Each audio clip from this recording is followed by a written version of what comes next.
నా లైఫ్లో pleasing thank you ఉండదు. చాలా పెద్ద పదాలు దొంగనా కొడుకులు ఇంగ్లీష్ వాడు మనకు అలవాటు చేసిపోయిండు. ప్లీజింగ్ ఒకటి, థ్యాంక్ యూ ఒకటి నేను చెప్పను, నేను ప్రాణం పైన చెప్పను. విష్ చేస్తే ఇప్పుడు ఉగాది శుభాకాంక్షలు అంటారు.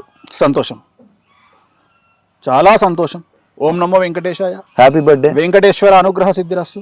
హ్యాపీ బర్త్డే చెప్తారు. చాలా సంతోషం, వెంకటేశ్వర అనుగ్రహ సిద్ధిరస్సు. చెప్పకూడదు. ప్లీజింగ్ చెప్పను, థ్యాంక్స్ చెప్పను, ఎవ్వడికి చెప్పను.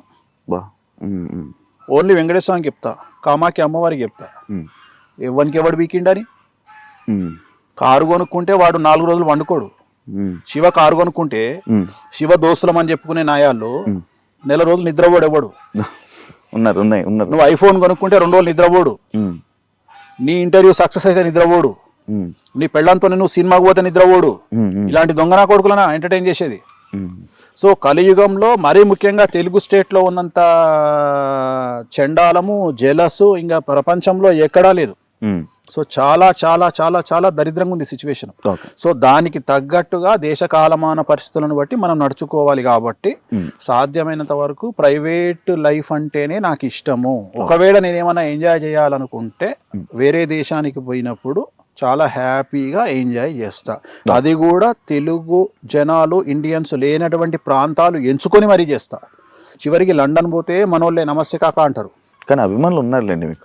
నాకు అభిమానులు భయంకరంగా ఉన్నారు. నాకు అభిమానులు కొంతమంది, అంటే నేను చెడును ఎక్కువగా నాకు నమ్ముతా. నేను చివరికి చాలా మంది ఏమడిగారు అంటే నన్ను ఈ మధ్యన, గురుగారు మీరు ఏమైనా వాంటెడ్ డబ్బులు ఇచ్చి నెగిటివ్గా పెట్టించుకుంటున్నారా అని అడిగారు నన్ను. అంటే ఎప్పుడు నెగిటివ్ రన్ అవుతుంది కాబట్టి అంటే నాకు ఇష్టమైంది ఏంటంటే నెగిటివ్. ఎందుకంటే వేణుస్వామి ఈ సంవత్సర ఫలితాలు ఇరగదీశాడు. ఎవరు